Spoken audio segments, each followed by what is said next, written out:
नमस्कार, जय श्री कृष्णा। आज मैं आपको श्रीमद् वाल्मीकि रामायण श्लोक का बालकांड का हिंदी में सप्तदशः सर्ग सुनाऊंगी। ओम गुरुवे नमः। श्री सीताराम चंद्राभ्याम नमः। पंचदेव की जय हो, हनुमान जी महाराज की जय हो, गणेश महाराज की जय, वाल्मीकि मुनि की जय।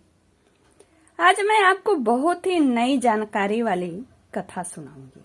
सप्तदशः सर्ग जो कथा है यह आपको नई नई जानकारियां देगी, क्योंकि इस का शीर्षक है कि ब्रह्मा जी की प्रेरणा से देवता के द्वारा विभिन्न वानर यूथ पतियों की उत्पत्ति।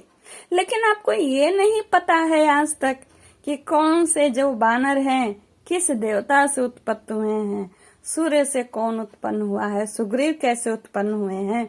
तो ये नई जानकारी आपको प्राप्त होगी और पुण्यशाली भी बनेंगे। सुन करके आइए पूरा सुनिएगा। जब भगवान विष्णु महामनुष्वी राजा दशरथ के पुत्र भाव को प्राप्त हो गए, तब भगवान ब्रह्मा जी ने संपूर्ण देवताओं से इस प्रकार कहा, देवगण, भगवान विष्णु सत्य प्रतिज्ञ वीर और हम सब लोगों के हितैषी हैं।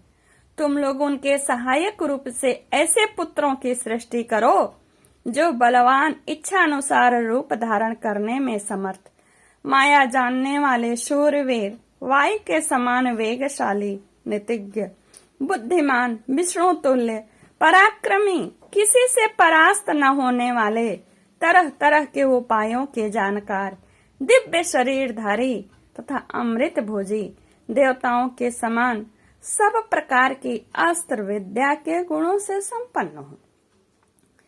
प्रधान अप्सराओं, गंधर्वों की स्त्रियों, यक्ष और नागों की कन्याओं, ऋक्षों की स्त्रियां, विद्याधरियों, किन्नरियों तथा वानरियों के गर्भ से वानर रूप में अपने ही तुल्य पराक्रमी उत्पन्न करो पुत्र। मैंने पहले से ही, ब्रह्मा जी कहते हैं, मैंने पहले से ही ऋक्षराज जामवान की सृष्टि कर रखी है। एक बार मैं जम्हाई ले रहा था, उसी समय वह सहसा मेरे मुंह से प्रकट हो गया। भगवान ब्रह्मा के ऐसा कहने पर देवताओं ने उनकी आज्ञा स्वीकार की और वानर रूप में अनेकानेक पुत्र उत्पन्न किए। महात्मा, ऋषि, सिद्ध, विद्याधर, नाग और चारणों ने भी वन में विचरने वाले वानर भालुओं के रूप में वीर पुत्रों को जन्म दिया। देवराज इंद्र ने वानर राज वाली को पुत्र रूप में उत्पन्न किया, जो महेंद्र पर्वत के समान विशालकाय और बलिष्ठ था। तपने वालों में श्रेष्ठ भगवान सूर्य ने सुग्रीव को जन्म दिया।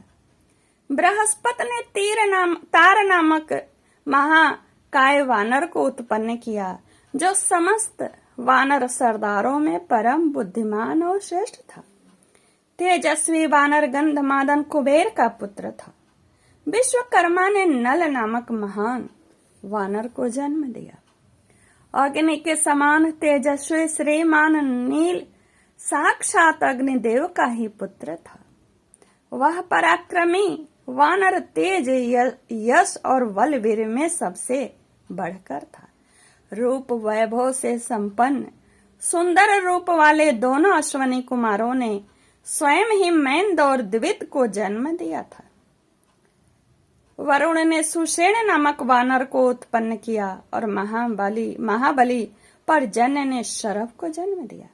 हनुमान नाम वाले सर्वशाली वानर वायु देवता के औरस पुत्र थे। उनका शरीर वज्र के समान सुदृढ़ था। वे तेज चलने में गरुड़ के समान थे। सभी श्रेष्ठ वानरों में वे सबसे अधिक बुद्धिमान और बलवान थे। इस प्रकार कई हजार वानरों की उत्पत्ति हुई। वे सभी रावण का वध करने के लिए उद्यत रहते थे। और आपको पता है, ये नारद जी बोले भी थे कि आप मनुष्य रूप में जन्म लेंगे, दुखी होंगे और यही मुख्य रूपी वानर आपका सहायता करेगा। तो ये सब कारणों के कारण हैं। और 18वें श्लोक का अर्थ है कि उनके बल की कोई सीमा नहीं थी। जितने वानर जन्म लिए थे वे वीर, पराक्रमी और इच्छा अनुसार रूप धारण करने वाले थे। गजराजों और पर्वतों के समान महाकाय तथा महाबली थे। ऋक्ष वानर तथा गोलांगुल यानी लंगूर जात के वानर शीघ्र ही उत्पन्न हो गए। जिस देवता का जैसा रूप वेश और पराक्रम था, उससे उसी के समान अलग अलग पुत्र उत्पन्न हुए। लंगूरों में जो देवता उत्पन्न हुए वे देव अवस्था से भी अपेक्षा कुछ अधिक पराक्रमी थे। कुछ वानर ऋक्ष जात की माताओं से तथा कुछ किन्नरियों से उत्पन्न हुए।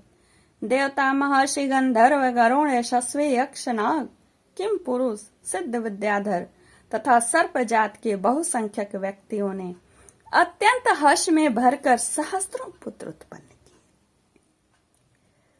देवता का गुण गाने वाले वनवासी चारणों ने बहुत से वीर विशालकाय वानर पुर उत्पन्न किए।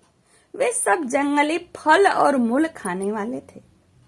मुख्य मुख्य अप्सराओं, विद्याधरियों, नाग कन्याओं तथा गंधर्व पत्नियों के गर्भ से भी इच्छा अनुसार रूप और बल से युक्त तथा स्वेच्छा अनुसार सर्वत्र विचरण करने में समर्थ वानर पुत्र उत्पन्न हुए। वे दर्प और बल में सिंह और व्याघ्रों के समान थे।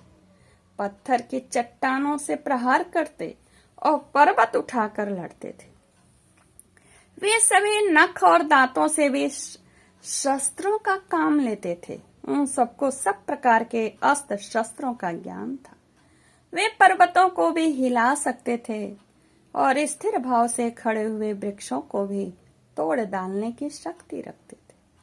अपने वेग से सरिताओं के स्वामी समुद्र को भी शुद्ध कर सकते थे। उनमें पैरों से पृथ्वी को विदीर्ण कर डालने की शक्ति थी। वे महासागरों को भी लांघ सकते थे।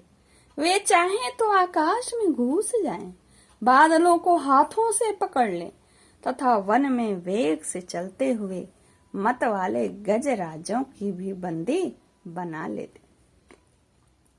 घोर शब्द करते हुए आकाश में उड़ने वाले पक्षियों को भी वे अपने सिंह नाद से गिरा सकते थे। ऐसे बलशाली और इच्छानुसार रूप धारण करने वाले महाकाय वानर यूथपति करोड़ों की संख्या में उत्पन्न हुए थे। वे वानरों के प्रधान यूथों के भी यूथपति थे। जितने उत्पन्न हुए थे वे यूथों के भी उत्पत्ति, यानी जवानों के यूथ माने समूह भी होता है, युवा भी होता है।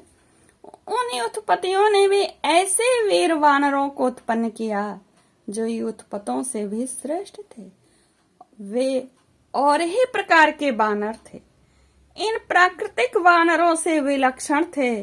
उनमें से सहस्त्रों वानर यूथपति ऋक्षवान पर्वत के शिखरों पर निवास करने लगे।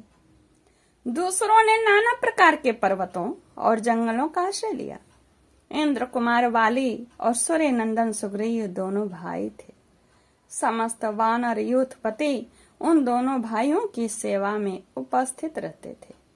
इसी प्रकार वे नल, नील, हनुमान तथा अन्य वानर सरदारों का आश्रय लेते थे। वे सभी गरुड़ के समान बलशाली तथा युद्ध की कला में निपुण थे। वे वन में विचरते समय सिंह, व्याघ्र और बड़े बड़े नाग आदि समस्त वन जंतुओं को रौद डालते थे। महाबाहु वाली महान बल से संपन्न था, विशेष पराक्रमी थे। उन्होंने अपने बाहुबल से ऋक्षों, लंगूरों तथा अन्य वानरों की रक्षा की थी। उन सबके शरीर और पार्थिव सूचक लक्षण नाना प्रकार के थे।